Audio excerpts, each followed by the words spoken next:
তৃণমূলের রাশ নিজের হাতে রাখতে কড়া পদক্ষেপ চেয়ারপারসন মমতার। বিধায়কদের নিয়ে হোয়াটসঅ্যাপ গ্রুপ তৈরির নির্দেশ। তৃণমূল কংগ্রেসের রাশ নিজের হাতে রাখতে কড়া পদক্ষেপ মমতা বন্দ্যোপাধ্যায়ের এবং বিধায়কদেরকে নিয়ে তিনি একটি হোয়াটসঅ্যাপ গ্রুপ করেছেন। অরূপ বিশ্বাসকে দলের ভেতরের কথা কিভাবে আইপ্যাকের কাছে যাচ্ছে এই সমস্ত বিষয় নিয়েও তিনি প্রশ্ন তুলেছেন। আইপ্যাকের ভূমিকা নিয়ে প্রশ্ন তুলেছেন মুখ্যমন্ত্রী মমতা বন্দ্যোপাধ্যায়।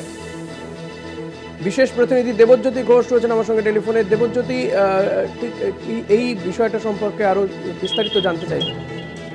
দেখো, আইপ্যাকের বেশ কিছু কাজকর্ম নিয়ে মুখ্যমন্ত্রী আজকের বিধায়কদের যে বৈঠক ছিল সেখানে তিনি প্রশ্ন তুলেছেন। তিনি বলেছেন তাদের সমীক্ষার কাজকর্ম রয়েছে, তাদের সমীক্ষা করতে দেওয়া হয়েছে, কিন্তু তা বলে তারা দলের নীতি নির্ধারণ করবেন না বলে আজকে বক্তব্য রেখেছেন মুখ্যমন্ত্রী। এছাড়াও বৈঠকে বলেছেন দলের অভ্যন্তরের কথা কিভাবে এই সংস্থার কাছে চলে যাচ্ছে তা নিয়েও কিন্তু মুখ্যমন্ত্রী আজকে বৈঠকে প্রশ্ন তুলেছেন।